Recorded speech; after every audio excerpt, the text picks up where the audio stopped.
Right, ladies and gentlemen, this is John from the Mercenary Miniature Painter YouTube channel, and as we've said before, we're going to be doing a few army showcases and talking about a few books and whatnot. So today I'm going to do a quick Beastmen one, just run through the army, what I like, what I don't like, colour scheme, models and whatnot.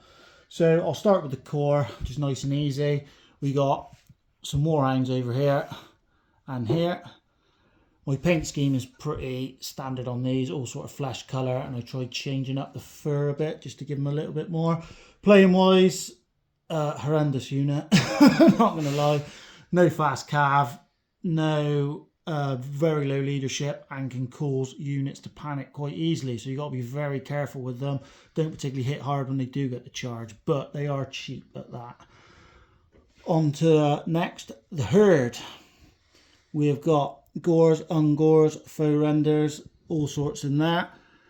I do like to run them sort of 10 and 10 in a big herd, and then 5 and 5 in the smaller ones, which are normally in ambush when I play with the Beast Lord.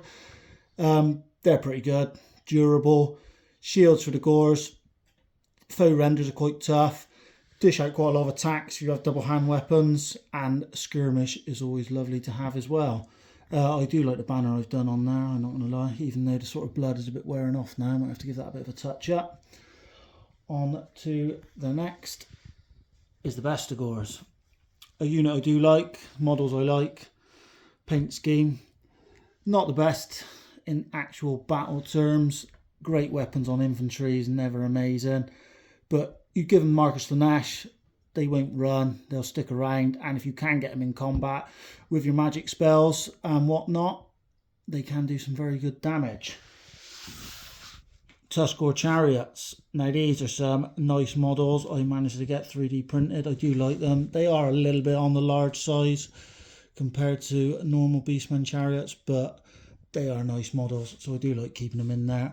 The pigs are quite nice. In gaming terms, fairly strong. Strength 5, you've got to remember Chaos Undivided, so you get the rerolls on their leadership, and obviously impact hits and chariots are always pretty good anyway.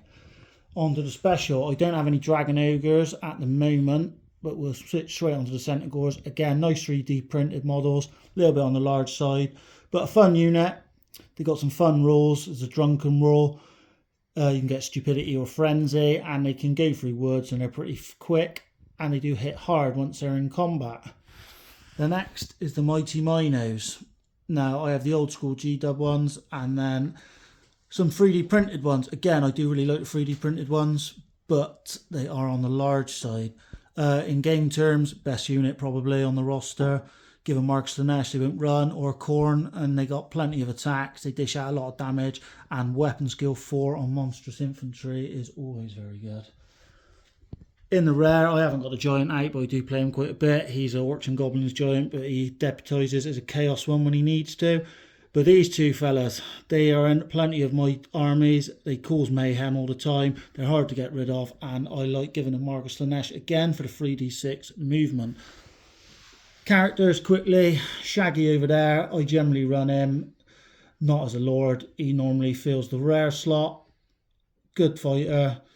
Gets a lot of bow fire and a lot of magic, so you've got to be a wee bit careful about that. Doomball, don't play him too often, but again, strong fighter, gives Minotaur's core, but you lose the ambush when you have him as your general, which is one of the rules I love. Shamans, brilliant. Give them a few marks. Slanesh, I generally do, as you can already tell. Very good spells, and the Staff of Darkoff's brilliant for the movement spell. Wargore is pretty self-explanatory. I generally do Mark of Zeech on him to make him a caster, and then you generally have 3 hero casters, and he can fight a little bit. Beast Lord, underrated lord in the game, very strong, quite tough, got some very good magic items, and he does the ambush. Or they can all do the ambush, but he's generally the one I play. The model's a nice 3D printed one, which I do like. And that is my showcase, ladies and gentlemen, of my armies. Sorry it dragged on a bit. It was supposed to be a quick one. But I hope you enjoyed it. Leave likes and all that jazz. Thank you.